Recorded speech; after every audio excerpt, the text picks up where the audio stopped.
Quanto mais o tempo passa, para aqueles que têm olhos de ver, fica claro que o ser humano, para conseguir alcançar a sua realização maior, que é mais interior, superação das suas limitações, das suas imperfeições, precisa modificar e educar seus sentimentos. Por mais que nós venhamos a usar de expedientes para tentar entender os nossos problemas, as nossas vicissitudes e por que tudo isso acontece conosco e de que modo nós precisamos tratar e devemos tratar dessas questões, no final, são os nossos sentimentos que estão em jogo. São os nossos sentimentos que precisam ser realinhados. Mas o fato é que nem todos se dão bem com essa realidade. Não são todos que se sentem à vontade para falar dos seus sentimentos. Mais do que isso, para aceitar o fato de que eles são importantes para as suas realizações. Acreditam que existem outras coisas que são mais importantes do que harmonizar e educar os sentimentos. Isso é o tipo de coisa para as pessoas mais leves, mais light, né? Que gostam de filosofar, que gostam de viajar. A gente é mais duro, mais firme. E essa coisa de sentimento a gente até presta atenção, mas tem que ser forte, né? Para enfrentar a vida. E assim pensa a grande maioria, o que é uma pena. Porque a despeito de terem essa crença, no final prevalece o que é verdade. E cada um aqui presente precisa tratar das suas verdades, daquilo que está dentro de si, para que a gente não perca o controle de nós mesmos, do nosso mundo interior, das nossas construções. E o tema que escolhemos para falar hoje é profundamente delicado, porque são dois polos da sensibilidade humana, o orgulho e a humildade. Duas questões que precisariam ser muito bem entendidas por nós para que nós pudéssemos ir adiante sem tantos tropeços. Mas vamos à literatura. Nós não tivemos condições de gravar tudo que está escrito aqui, porque não são textos pequenos, então nós pedimos licença primeiro para ler o que está em O Evangelho segundo o Espiritismo, repetindo no capítulo 7, Bem-aventurados os pobres de espírito, nas instruções dos Espíritos, item 11, que se intitula O Orgulho e a Humildade, instrução essa ditada por Lacordaire em Constantina, 1863, Espírito, né? Ele diz assim: que a paz do Senhor esteja convosco, meus queridos amigos, venho até vós para vos encorajar a seguir o bom caminho. Aos pobres espíritos que antigamente habitavam a terra, Deus dá a missão de vir vos esclarecer. Bendito seja pela graça que nos proporciona em poder ajudar no vosso aperfeiçoamento. Que o Espírito Santo me ilumine e ajude a tornar minha palavra compreensível e que me conceda a graça de colocá-la ao alcance de todos.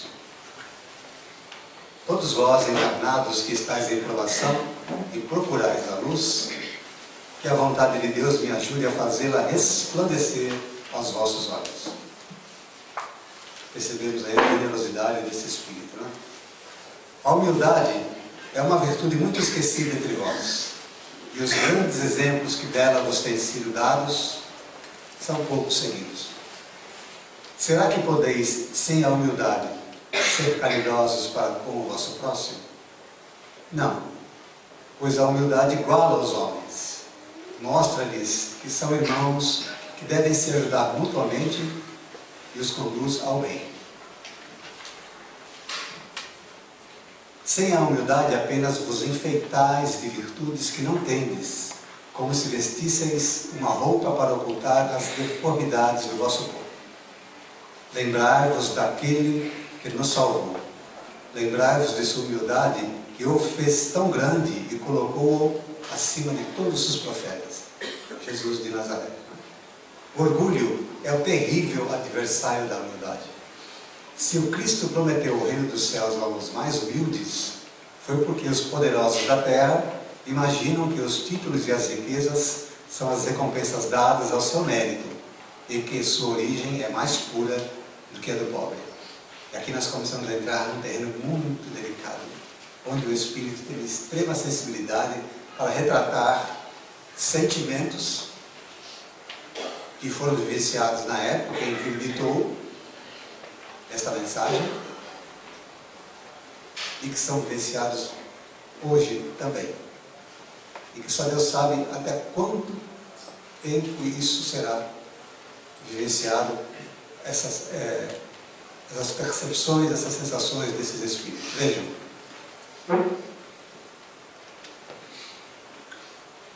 Acreditam que sua origem é mais pura que a do pobre. Acreditam que isso lhes é devido por direito, e quando Deus as retira, acusam-no de injustiça.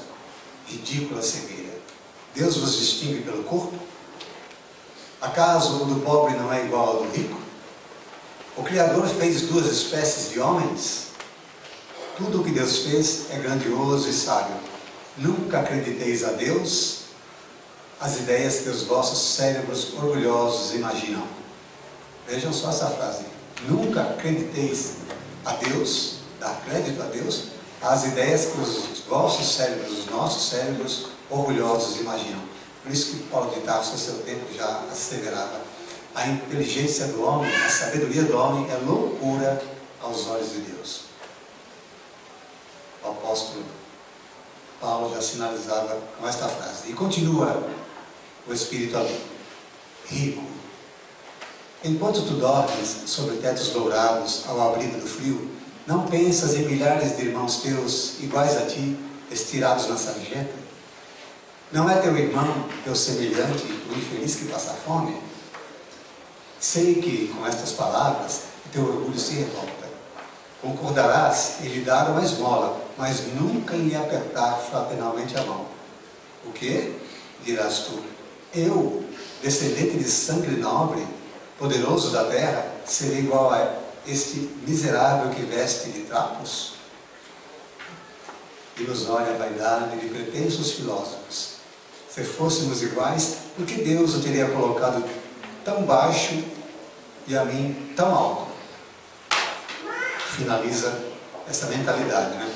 É verdade que vossas roupas não se parecem em nada, mas se ambos ficassem sem elas, que diferença haveria entre vós? O Espírito amigo pergunta. A nobreza do sangue, dirás tu, mas a química não encontrou diferença entre o sangue do nobre senhor e o do plebeu, entre o do senhor e o do escravo. E é verdade. Onde há diferença do sangue dessas duas pessoas, dessas duas criaturas que estão sendo estudadas aqui em nosso texto? Não há nenhuma. Quem te garante que também já não foste miserável e infeliz como ele? Que não pediste esmola? Que não a pedirás um dia àquele mesmo que desprezas hoje?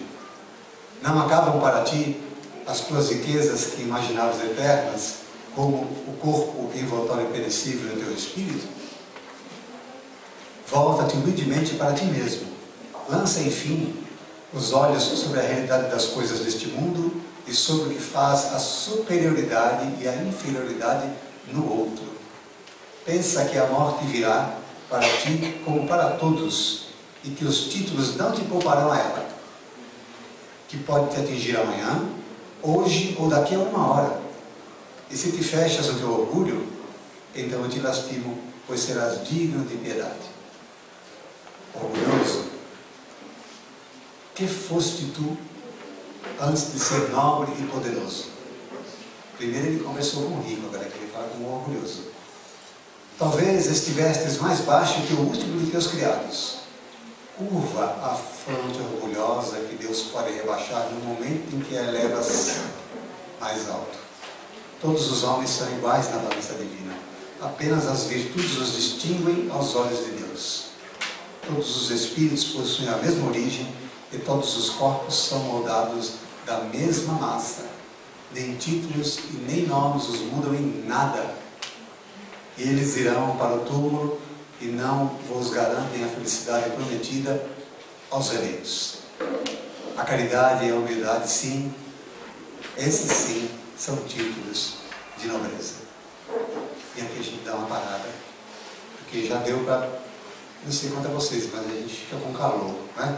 Depois de ler um texto como esse até aqui, e já não é a primeira vez que eu estou lendo, né? Nós precisamos fazer aqui as nossas reflexões, e é impressionante como essas coisas mexem conosco, mesmo que nós estejamos empenhados para não enxergar mais o nosso semelhante dessa forma, para não ter e não fazer essa leitura das coisas, essa diferenciação grotesca. Mas como dissemos há pouco, são sentimentos que foram registrados pelo Espírito amigo, lá nos tempos de Kardec, na codificação, e hoje nós ainda podemos verificar com certeza pessoas que têm esse sentimento. Por quê? A gente pode pensar, são pessoas muito endurecidas, pessoas que tiveram uma formação um tanto quanto deturpada, pessoas que não têm sensibilidade, mas acima de tudo, porque são espíritos que seguramente viveram essas experiências de forma muito intensa e muito profunda. E nesse processo que de todos nós é familiaridade na reencarnação, ele volta e traz consigo ainda essas fortes inclinações. A dificuldade de enxergar o seu irmão como igual, mesmo sabendo que, evidentemente, existem diferenças naturais, por conta do mérito e do esforço de cada um, mas ainda assim, quando se percebe o orgulho se sobrepondo às mais preciosas avaliações que o coração possa fazer, é sinal de que o homem ainda não cresceu. Não conseguiu transcender a si mesmo nesse quesito que nós sabemos também por estudar em Espiritismo, em obras que agregam, que acrescentam a essa literatura abençoada, o quão grave é o momento em que o orgulho se instala. É uma das maiores chagas que pode se agregar ao coração humano. Mas nós temos a humildade como contraponto, que é toda essa sugestão que o Espírito amigo nos ofereceu, a maneira de pensar, de ver o ser humano com bom senso, com coerência, evitando que nós venhamos a emitir palavras, conceitos, ideias. Mas depois dessa lição que o Espírito amigo nos oferece, refletindo sobre essa questão da humildade e do orgulho, nós sinalizamos há pouco que pegamos a obra Ave Cristo e escolhemos uma lição também para dar um exemplo similar. Porque, na verdade, A nossa proposta é fazer um trabalho, é desenvolver uma fala em que nós consigamos falar de coração para coração. Se nós não conseguirmos fazer isso, a gente pode não dizer que está perdendo tempo aqui, mas seria uma coisa muito parecida.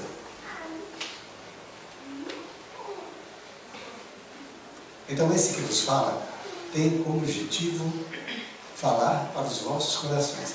É de espírito para espírito, é de alma para alma. Não é ensinamento. Quem somos nós para fazê-lo? Nós estamos fazendo uma troca, onde todos nós aprendemos. Por isso é que é importante nós nos colocarmos em posição amorosa, de receptividade, porque todas as palavras que nos chegam, por mais singelas, elas têm o seu valor e podem abrir janelas significativas dos nossos corações. Basta que nós queiramos que isso aconteça, independente de quem está aqui falando. E quando se trata de sentimento, nós temos o cuidado de eleger aquilo que é de melhor para justificar essa proposta. E aqui no livro Ave Cristo, na lição número 2, que está na segunda parte e que se intitula Sonhos e Aflições, nós temos um diálogo que ocorre entre Basílio e Tassiano. Basílio era um ancião que tinha aproximadamente 70 anos, nascido em Roma e filho de escravos gregos. Ele está no contexto, está no meio da história, é só para vocês se situarem. E Tassiano era um jovem romano, muito irrequieto, muito perturbado, que se deixava arrastar facilmente por vibrações inferiores, por experiências difíceis.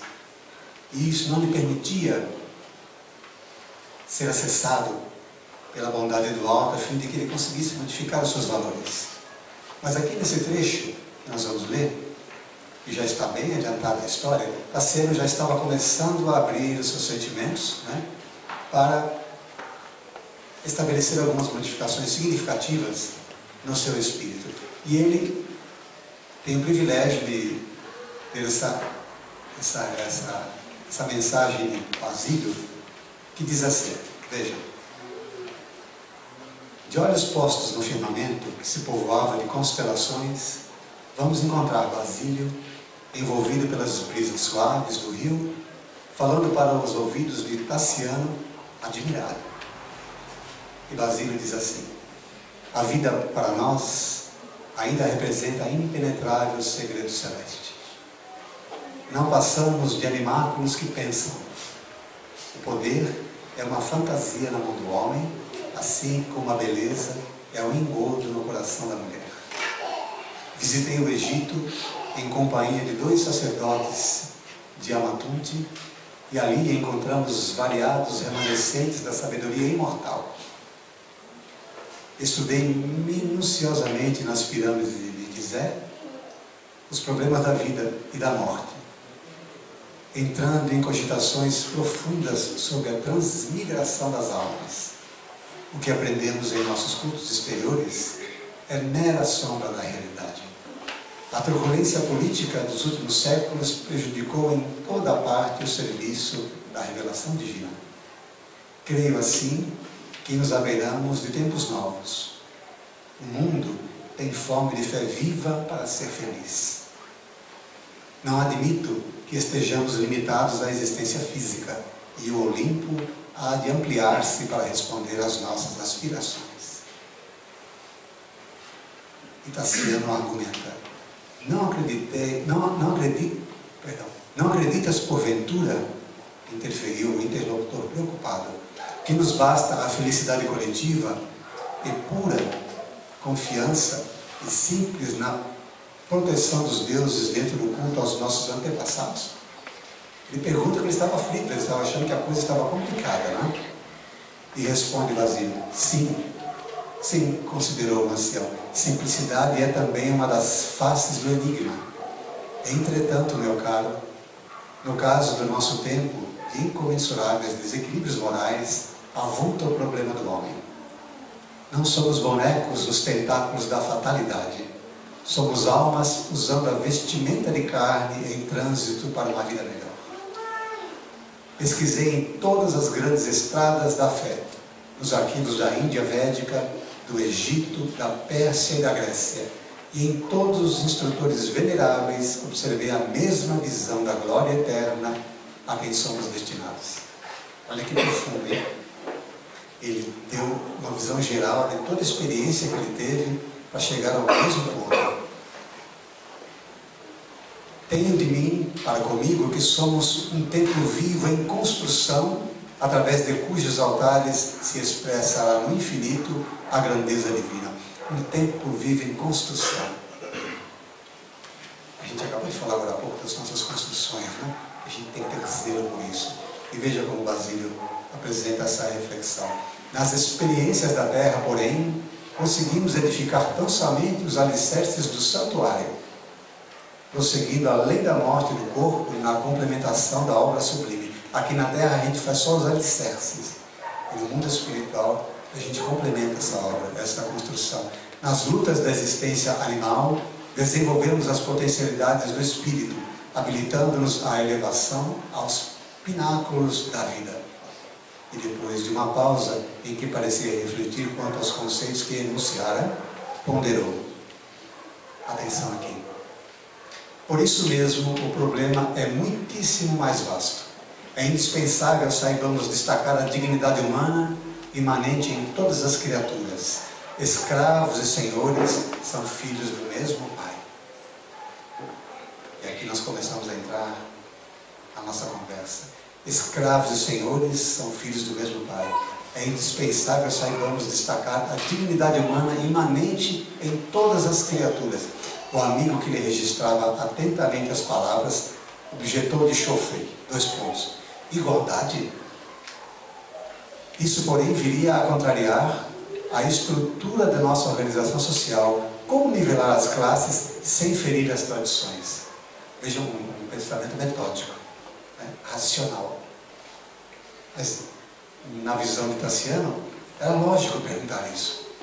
E responde o velho ancião, que sorriu calmo e acentuou: meu filho, não me refiro à igualdade por violência, que viesse a enfileirar na mesma categoria bons e maus, justos e injustos.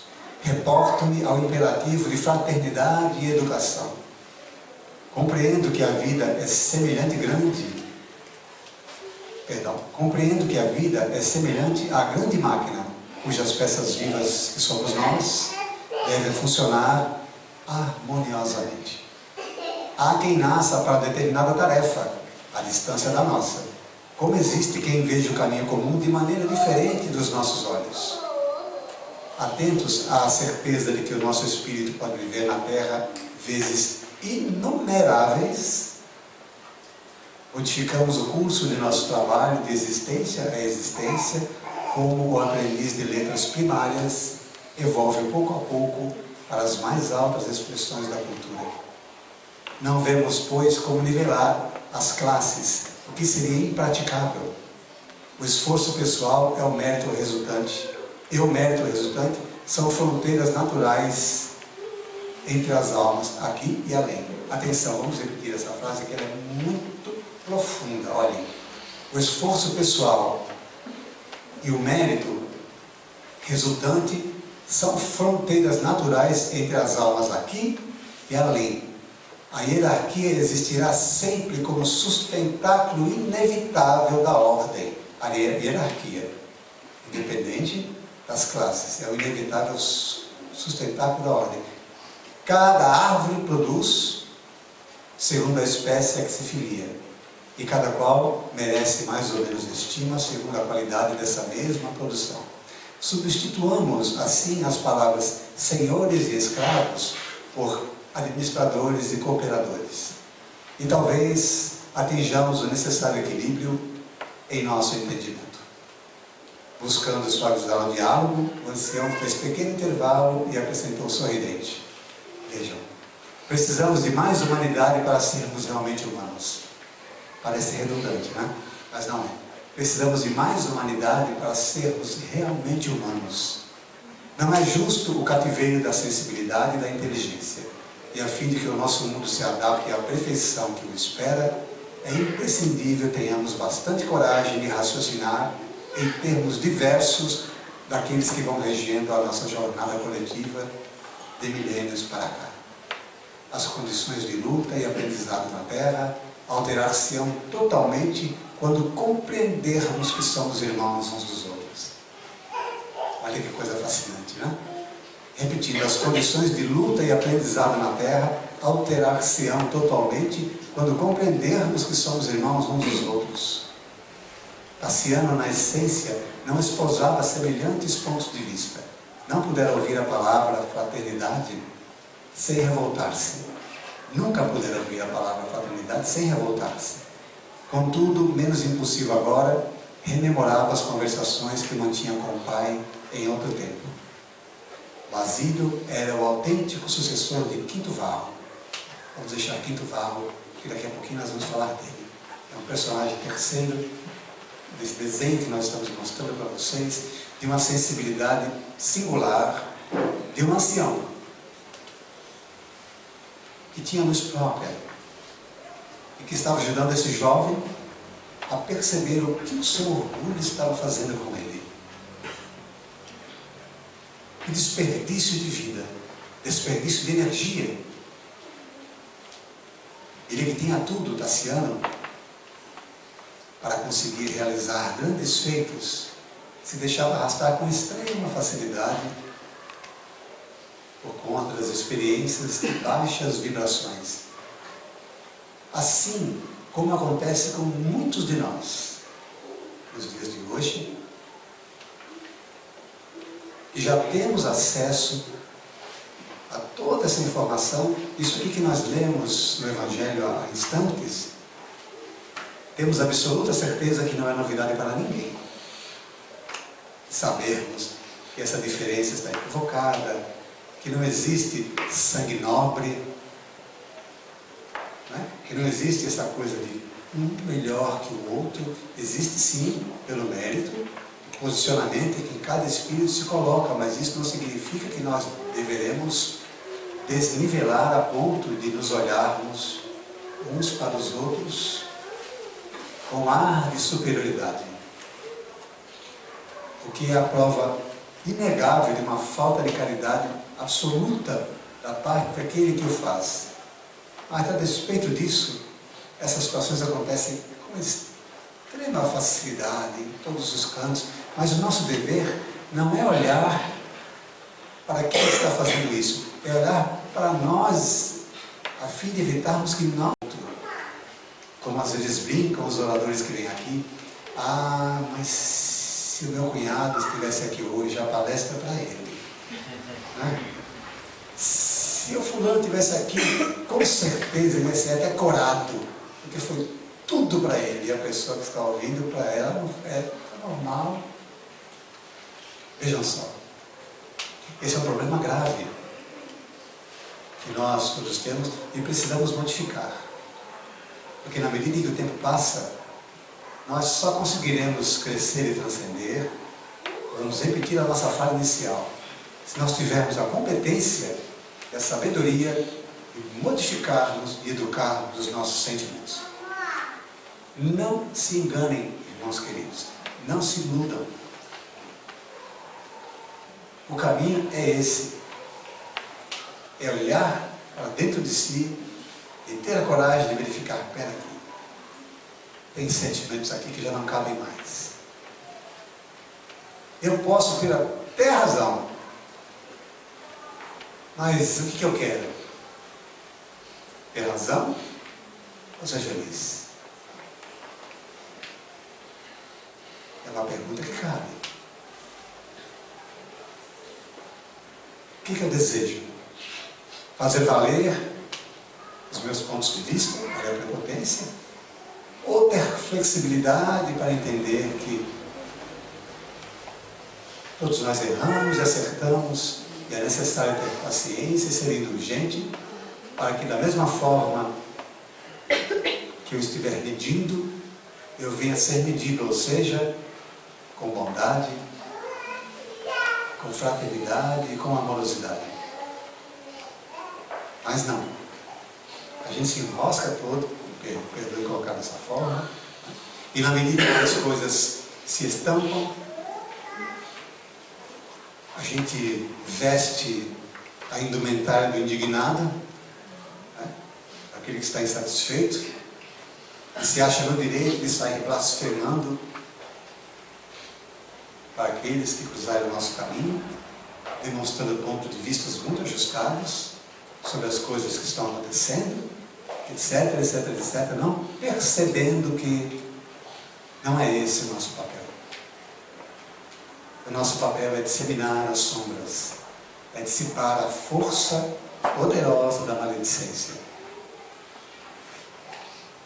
E amortecer, no mínimo, as influências perniciosas no orgulho que se instala nos corações que acreditam que sabem tudo. Mas se nós hoje já temos, hoje já vislumbramos o entendimento dos problemas do orgulho e do valor da humildade, será que nós conseguimos isso sozinhos? Eu fiz essa pergunta para mim, e para mim eu respondi que não.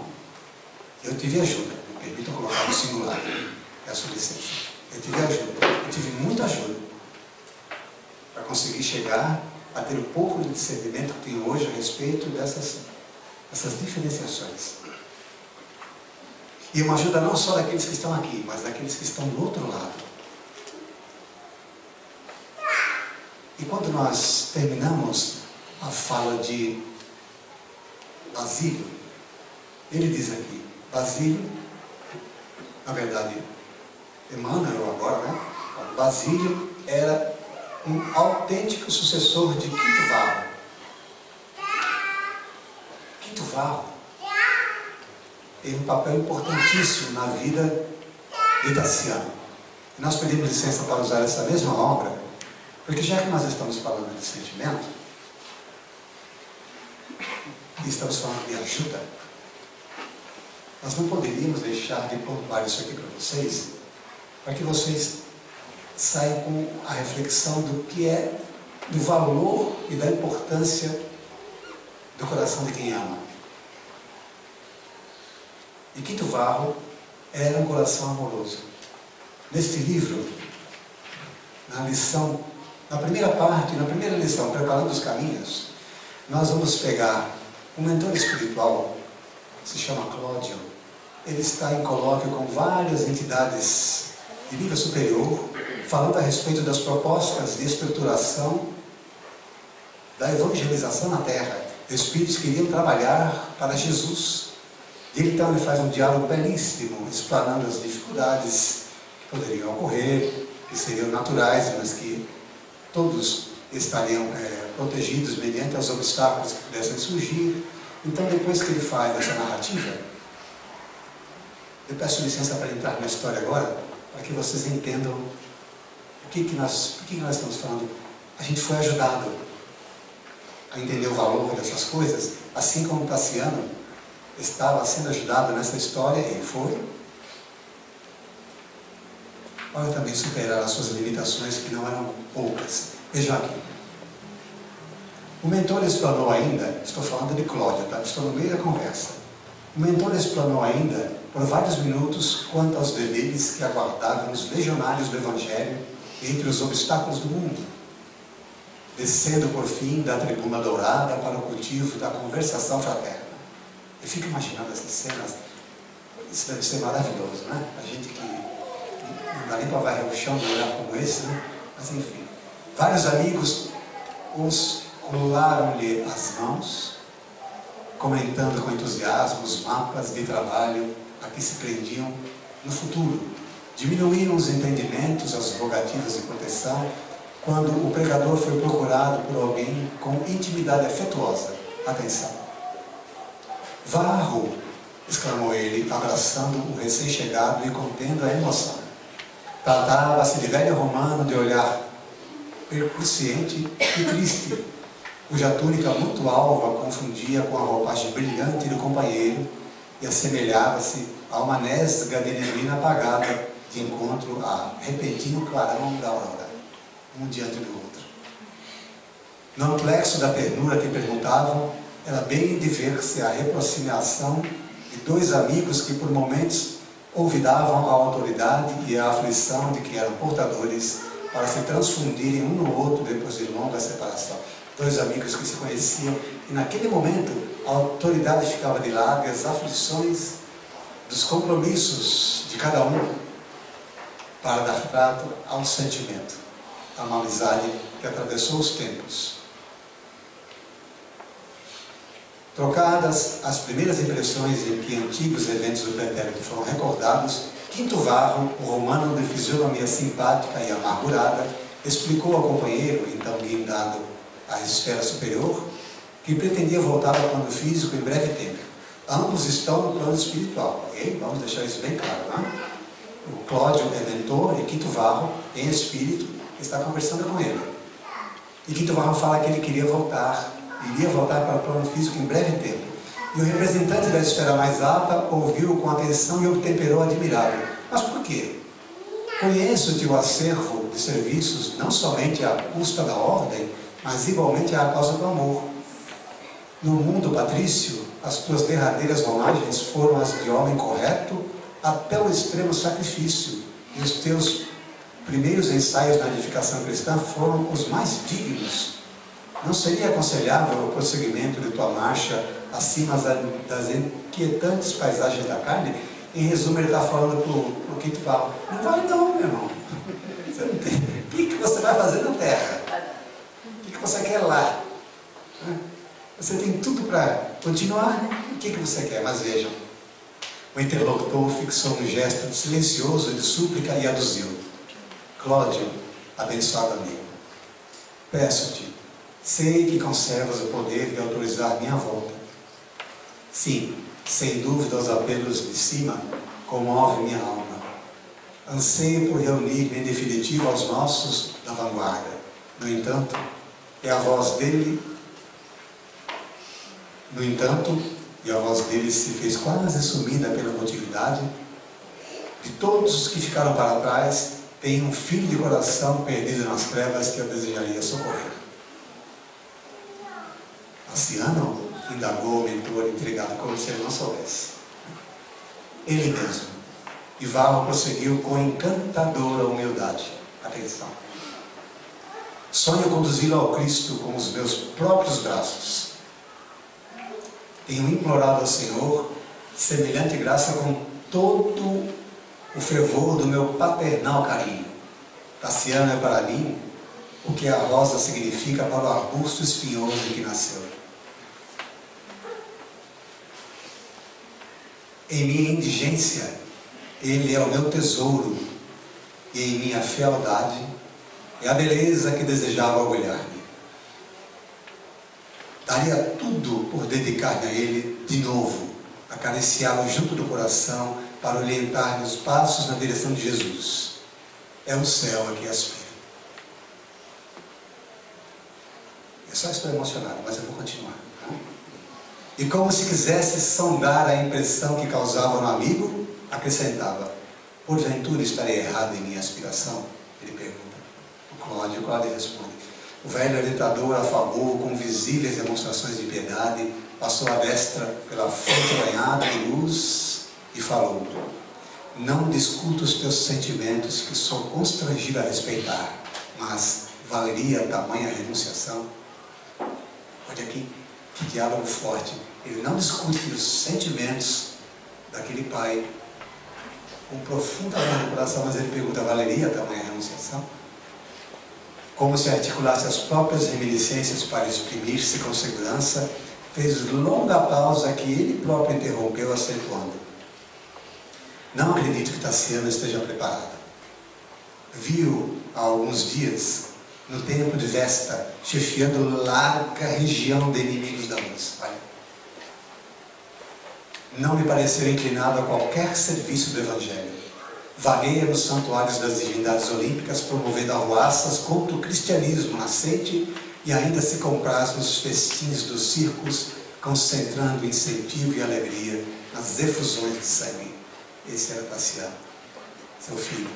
Tenho acompanhado meu filho nesse lamentável estado, concordou Quinto Varro, melancólico. Contudo, nos últimos dias, noto-o amargurado e aflito. Ele consegue ver a amargura e a aflição no coração do filho, totalmente desequilibrado. Veja, é coisa de amor, né? Ele consegue enxergar o que ninguém é capaz de enxergar. Ele enxerga, até porque ele está em espírito, né? Quem sabe estará Tassiano à beira da grande renovação. Compreendo que ele tem sido recalcitrante no mal, consagrando-se indefinidamente às sensações inferiores que lhe impedem a percepção de mais altos horizontes da vida. Não concluo de mim para comigo que algo deve ser feito, mas concluo de mim para comigo que algo deve ser feito quando temos necessidade do reajustamento daqueles a quem amamos. Ele não desiste do filho, apesar da sua condição, ele não desiste. E aqui continua. E talvez, porque Cláudio silenciasse pensativo, o afetuoso pai voltou a dizer: abnegado amigo, permite-me voltar. Estarás todavia consciente dos riscos da empresa? Ninguém salvará um náufrago sem expor-se ao chicote das ondas. Para ajudar Tassiano, mergulhar-te-ás nos perigos em que ele se encontra. Avisando, explicando para Quinto Varro aonde é que ele ia se enroscar, me permita colocar dessa forma. Olha o que você vai enfrentar. Não há como você fazer esse trabalho sem começar aqui, ó. Ninguém salvará um náufrago sem expor-se ao chicote das ondas. Olha como isso é poético e certo. Para ajudar Tassiano, mergulhar-te-ás nos perigos em que ele se encontra. Sei disso, atalhou Varro, decidido. Prosseguindo em tom de súplica, auxilia-me a pretensão em nome de nossa velha amizade. Procurarei servir o Evangelho com todas as minhas forças, aceitarei todos os sacrifícios, comerei o pão de fel embebido em suor e pranto, contudo rogo permissão para convocar meu filho ao trabalho do Cristo por todos os recursos que estiverem ao meu alcance. Certo, o caminho estará juncado de obstáculos, entretanto, com o amparo do Senhor e com o auxílio dos amigos, conto vencer. Um homem determinado. Determinado porque ama. Porque tem essa coisa no peito que não é sentimento. Amor não é sentimento. Amor é estado de alma. É diferente. Então, por isso a determinação. O respeitável mentor, francamente compadecido, como quem não desejava delongar-se na conversação de ordem pessoal, indagou: quanto tempo consideras imprescindível ao acometimento? Ele perguntou: olha, quanto tempo você considera que vai ser necessário? Ouso colocar a resposta em teu próprio critério. Pois bem, concluiu o companheiro generoso, endosso-te a decisão confiantemente. Concedo-te 20 lustros para o trabalho a realizar. 20 lustros. Creio que um século bastará. Determinaremos medidas para que sejas sustentado na nova roupagem de carne. Teus serviços à causa do Evangelho serão acreditados em esfera superior, e quanto ao mérito ou ao demérito de Tassiano, à frente de tua renunciação, admito que o assunto será privativo de tua própria responsabilidade. Vejam, espírito falando para espírito, de alma para alma, sem nenhuma afetação, com bom senso e uma lucidez. Vejam aqui, ele estabelece o tempo e fala: determinaremos medidas para que seja sustentado na nova roupagem de carne. Teus serviços à causa do Evangelho serão creditados em esfera superior, e quanto ao mérito ou demérito de Tassiano, à frente da tua renunciação, admito que o assunto será privativo da tua própria responsabilidade, ou seja, é responsabilidade tua o que vai acontecer com Tassiano por conta de você estar com ele. instado por amigos na liquidação de outros problemas, Cláudio lançou-lhe compassivo olhar e finalizou. Cláudio já estava sendo chamado, né? Não te esqueças de que, pela oração, continuaremos juntos. Ainda mesmo sob o pesado véu do esquecimento, na luta física, ouviremos teus apelos, amparando-te com o nosso esforço assistencial. Vá em paz, quando quiseres. Vá em paz, quando quiseres, e que Jesus te abençoe. Ele foi, pediu para Cláudia, implorou para vir de encontro ao filho, foi autorizado, e quem quiser saber da história, leia o livro. Ave Cristo. É um livro belíssimo, né? Vocês têm só uma ideia, né? Como é que a coisa funciona, mas nós fizemos questão de ler esse momento belíssimo, né? Que Emmanuel retrata com toda a sua luz, e Chico Xavier faz o seu papel sem comentários, né? Como antena luminosa, para que a gente perceba que, da mesma forma que nós fomos e ainda somos ajudados a entender esse diferencial, o que faz conosco orgulho e humildade, este jovem, vocês conseguiram perceber agora o nível de perturbação que ele vivia, sendo um franco inimigo das coisas do Evangelho. O dia que pôde e foi ajudado pelo Pai amado que estava do outro lado. Nós queremos chegar no final da nossa reflexão para que nós venhamos a despertar e equilibrar os nossos sentimentos no tocante a essas duas considerações que estamos estudando, orgulho e humildade. Nós não podemos fazê-lo sem ter amor no coração. O Pai querido, percebendo o Filho nas suas limitações finitas, teve amor suficiente para abdicar de voos maiores à espiritualidade superior para vir ao encontro daquele que lhe era caro a todas as fibras do seu ser. Então, vai chegar a vez de nós fazermos o mesmo por aqueles que ainda não entenderam o pouco que entendemos nós. Então, a mensagem de hoje é que nós não venhamos a desistir de falar das coisas do orgulho e da humildade, deixando de lado todas as avaliações que possam existir com relação ao entendimento e à natureza desses estados de alma.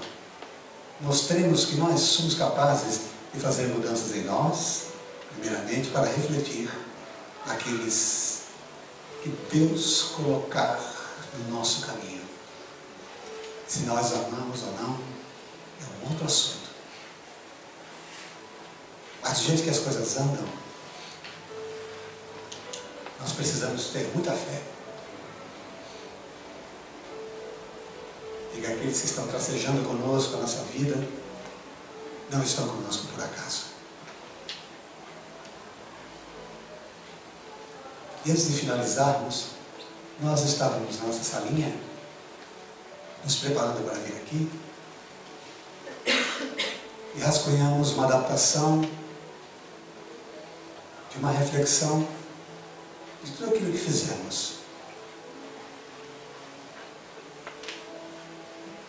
Lembrando no final uma frase de Francisco Cândido Xavier.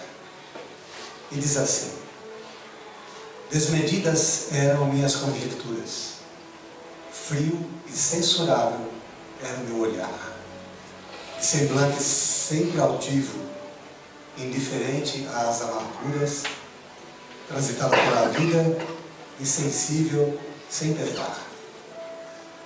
Desfrutei de tudo um pouco, atendendo assim aos meus caprichos. Dividir, partilhar, és louco? Tratava a quase todos como bichos. Porém a vida deu suas voltas, e começa então a lição.